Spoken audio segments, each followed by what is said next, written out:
नमस्कार, मी सीमाज किचनमध्ये तुम्हा सर्वांचे खूप खूप स्वागत आहे. मित्रांनो, आजची आपली रेसिपी ब्रेकफास्ट रेसिपी आहे आणि तीसुद्धा मिलेट्सपासून बनवलेली आहे.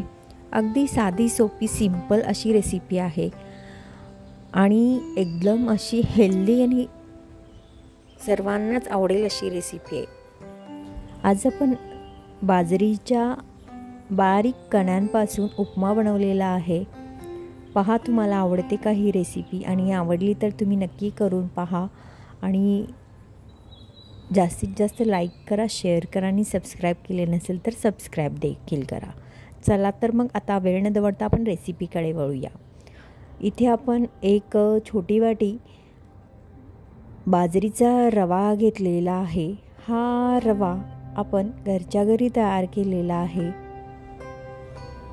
म्हणजेच बाजरी घेऊन त्याला भरड असं दळून घेतलेली आहे. जास्त बारीक असं पीठ तयार केलेलं नाही, भरडसारखं दळून घेतलेलं आहे आणि चाळून घेतलेलं आहे. आता हे एक वाटी घेतलेलं आहे.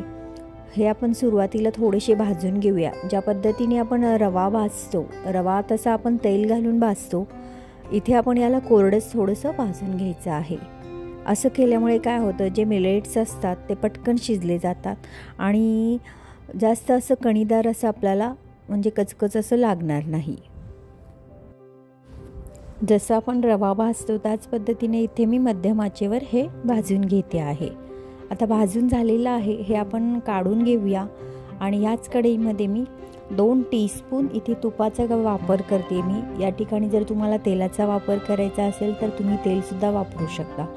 आता तूप गरम झालेलं आहे, याच्यामध्येच मी एक 1/4 टीस्पून मोहरी घालून घेतलेली आहे आणि 1/4 टीस्पून जिरे घालून घेतलेले आहेत. दोन्ही छान या तुपामध्ये तडतडल्यानंतर याच्यामध्येच आपल्याला थोड्याशा म्हणजे मी हिरव्या मिरच्या 4 घेतलेल्या आहेत, बारीक चिरून घेतलेल्या आहेत. त्याचबरोबर 3 ते 4 कढीपत्त्याचे पाने आहेत. ती सुरुवातीला आपण या तुपामध्ये चांगला परतवून घेऊया. आणि त्याबरोबरच एक मध्यम आकाराचा कांदा मी बारीक चिरून घेतलेला आहे, तो देखील याच्यामध्येच घालून अगदी व्यवस्थित परतून घेऊया.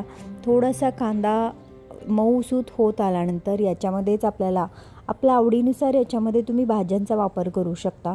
इथे मी मटार घातलेत, गाजर घातलेत आणि भाजलेले शेंगदाणे घातलेले आहेत. तसेच काजू घातलेत, म्हणजे माझ्या आवडीनुसार घेतलेल्या आहेत भाज्या.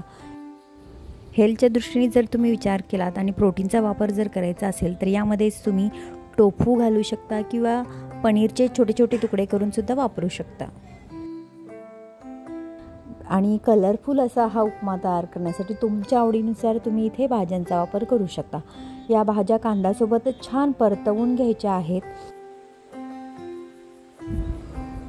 आता तुम्ही पाहतच आहात, भाज्या खूप छानरित्या परतल्या गेलेल्या आहेत. आणि आता आपण जी कणी तयार करून घेतली होती बारीक अशी बाजरीची, ती कणीसुद्धा यामध्येच घालून थोडा वेळच परतवून घेऊया. म्हणजे या भाज्यांसोबत आणि थोडंसं मिरचीसोबत ही कणी छान परतली जाईल, अशा पद्धतीने परतून घेऊया. आणि 1 वाटी आपण इथे कणी घेतलेली आहे आणि त्यासाठी आपल्याला पाण्याचा वापर आपण इथे 1 वाटीसाठी इथे 3 वाट्या आपण पाणी वापरलेलं आहे. इथे मी गरम पाण्याचा वापर केलेला आहे. गरम पाणी घातल्यामुळे काय होईल, थोडंसं पटकन शिजायला मदत होईल. त्याचबरोबर इथे आपण चवीनुसार मीठ देखील घालून घेतलेलं आहे. आणि गॅसची आच लो ठेवून आपण याला झाकण ठेवून शिजवून घ्यायचं आहे. मध्यमच ठेवायची आहे गॅसची आच. आपल्याला अधूनमधून हलवून घ्यायचं आहे, चेक करत राहायचं आहे, कारण त्याच्यामधील पाणी पटकन आटलं जातं. आणि मध्यम आचेवरच आपल्याला शिजवायचं आहे, म्हणजे जी कणी आहे ती छानरित्या शिजली जाईल. जर मोठा गॅस तुम्ही ठेवलात तर पटकन शिजलं जाईल, पण कणी थोडीशी कच्चीच राहील. त्यामुळे अगदी छान मीडियम लो गॅसवर हा उपमा आपल्याला शिजवून घ्यायचा आहे. पहा, पाणी पूर्णपणे आटलेलं आहे. म्हणजेच आपला हा बाजरीचा उपमा आता रेडी झालेला आहे.